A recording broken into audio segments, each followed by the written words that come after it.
I'm Anthony Enco, blog site owner ng anthonyenco.com, providing solutions for networkers and become rich. Isa akong network marketer, coach at teacher. Ang isa sa mga goals ko ay tulungan ang mga struggling Pinoy network marketers na katulad mo para makapag-sponsor ng maraming downlines kada buwan kahit mahihiyain ka pa o bago ka pa lang sa business mo. Ngayon, kung pagod ka na sa kayang invite at paulit-ulit na rejections, at kung hanggang ngayon nagtataka ka pa rin kung bakit hirap ka magpa-join kahit naka-attend ka na ng maraming trainings at seminars, at kung sawa ka na mag-fail kahit ilang business opportunities na nasalihan mo, kailangan mong panoorin ang 3 videos pa pagkatapos ng video na to dahil ito na ang solusyon sa mga problema mo. Sasabihin ko sa iyo ang mga top recruiting strategies na ginagamit ng mga top earners para makapag-recruit sila ng walang kahirap-hirap. Imagine this, paano kaya kung nakakapag-sponsor ka na ng additional na 2, 5, 10 o mayigit pang direct downlines consistently kada buwan? Ano sa palagay mo mangyayari sa network marketing business mo?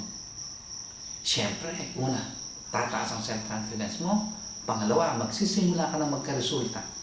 Mabilis na puputok ang grupo mo at mabilis na lalaki ang cheque at ang kita mo. And I promise you this, malalaman mo kung bakit nag-fail o nahihirapan ang mga networkers sa mga network marketing businesses nila.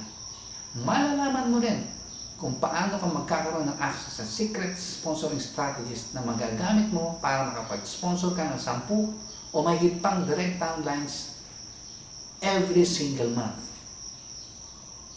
Simulan natin sa sarili kong kwento. Mula noong 2009, isa na akong network marketer.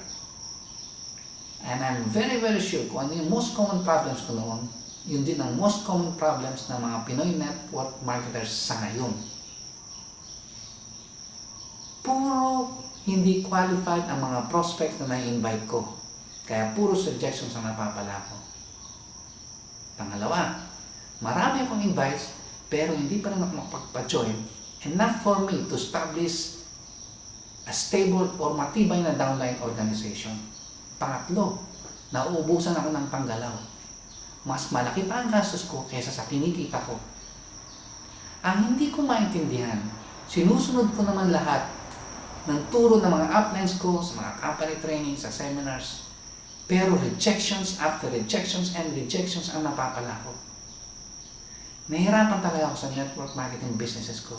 You know guys, I jumped from one MLM business to another and to another and to another.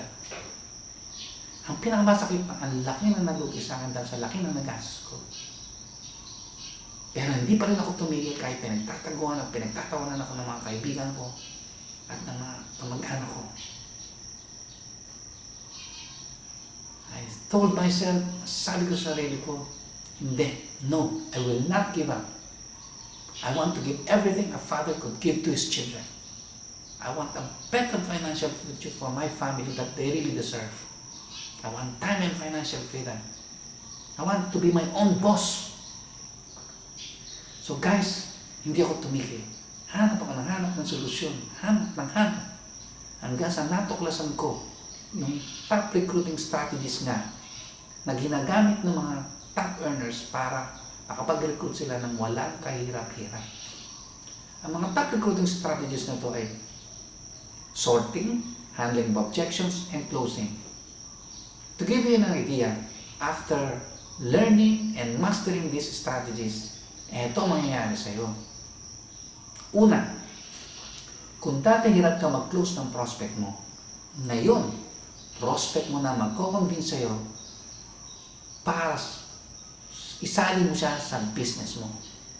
Pangalawa, kung dati puro rejections ang napapala mo, ngayon, ikaw na mag-disqualify at magre-reject sa mga prospects na hindi mo gustong partner o makasama sa team mo.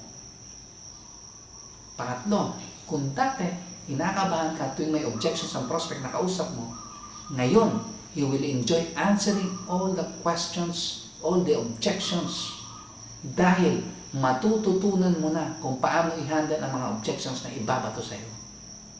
Pangapat, ang pinakamalupit sa lahat, matututunan mo na kung paano yung mismong prospect ang magko-close sa sarili nila para sumali sa business mo.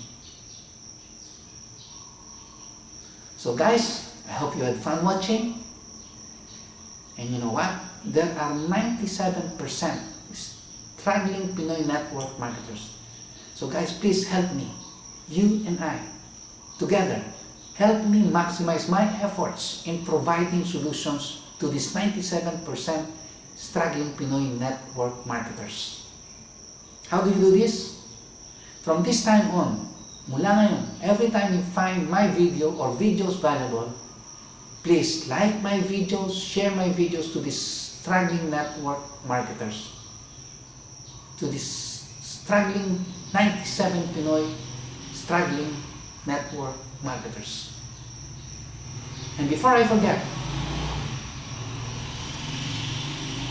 go to www.anthonyenko.com to get your free ebooks, free videos, and if you want some more, feel free to email me or be my friend on Facebook. This is Anthony Yenko, wishing you the best of luck in your network marketing business. Bye!